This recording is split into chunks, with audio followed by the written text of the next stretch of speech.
राधिका, तुम यहाँ क्या कर रही हो? मैं बप्पा की पूजा कर रही हूँ। तुम्हारी सौतेली माँ बहुत गुस्सा है। तुम्हें जल्दी से महल जाना चाहिए।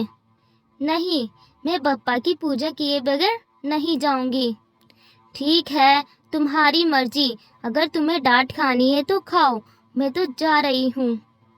यह है राजकुमारी राधिका, जो कि भगवान श्री गणेश की परम भक्त है और रोज सच्चे मन से उनकी पूजा करती है। आज भी राजकुमारी राधिका अपनी पूजा करके महल में आई। जैसे ही राजकुमारी महल में आई, सौतेली माँ ने ताने मारना शुरू कर दिया। आ गई श्री गणेश जी की परम भक्त। महारानी काम से चोरी करने के लिए गणेश जी की पूजा के बहाने यहाँ से निकल जाती है। अब मेरा सारा काम कौन करेगा? तुम्हारी मरी हुई माँ? नहीं माँ, आप ऐसे मत बोलिए, मैं अभी कर देती हूँ। नहीं, आज तुम्हें सजा मिलेगी। तुम काम तो करोगी ही, लेकिन तुम्हें आज सारा महल का काम करना पड़ेगा, वो भी अकेले। आज सभी दास दासियों की छुट्टी। क्या? पर माँ, अकेली मैं इतना सारा काम कैसे करूँगी? ये महल तो बहुत बड़ा है। मैं कुछ नहीं जानती हूँ।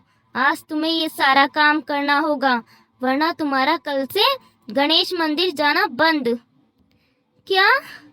हे गणेश जी, अब मैं ये सारा काम कैसे करूँगी? अब आपको ही मुझे हिम्मत देनी होगी, वरना माँ मुझे कल मंदिर नहीं आने देगी और आपकी पूजा भी नहीं हो पाएगी। इसके बाद राजकुमारी महल का काम करना शुरू कर देती है। सुबह से दोपहर हो गई थी। राजकुमारी को भूख लगने लगी थी, पर जैसे ही वो खाने लगती है, रानी वहां आ जाती है। रुको, तुम्हारी हिम्मत कैसे हुई खाने को हाथ लगाने की? पता है ना तुम्हारी सजा चल रही है। पर माँ, मुझे भूख लगी है, अभी बहुत काम पड़ा है, मैं भूखे पेट काम कैसे करूँगी? वो सब मुझे नहीं पता है। आज शाम तक ये सारा काम हो जाना चाहिए, वरना सो जाना भूखे पेट ही। क्या? इसके बाद राजकुमारी भूखे पेट ही काम करने लगती है। बप्पा भी मेरी परीक्षा ले रहे हैं। उन्हें भी लगता है मैं कमज़ोर हूँ। पर नहीं बप्पा, मैं कमज़ोर नहीं पड़ूंगी, सारा काम करूंगी। आप चाहे मेरी मदद करें या नहीं, मैं आपकी परीक्षा को ज़रूर पास करूंगी। आखिर मुझे आपसे मिलना भी तो है सुबह, और आपकी पूजा करनी है।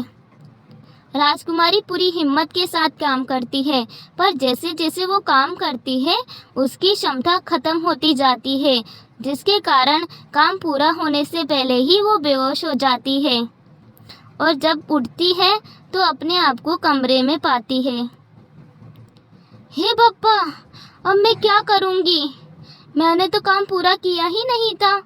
अब माँ मुझे बप्पा से नहीं मिलने देगी। अब मैं अपने बप्पा की पूजा कैसे करूँगी?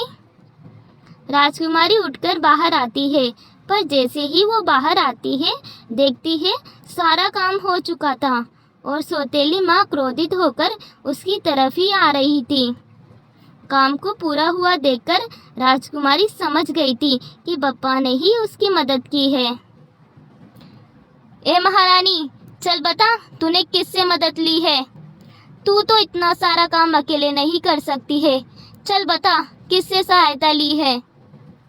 माँ, मैं तो शाम को ही बेहोश हो गई थी।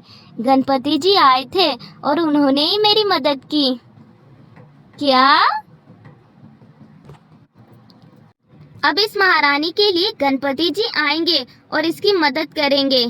मेरे सामने ज़्यादा झूठ बोलकर मुझे गुमराह करने की कोशिश मत करो।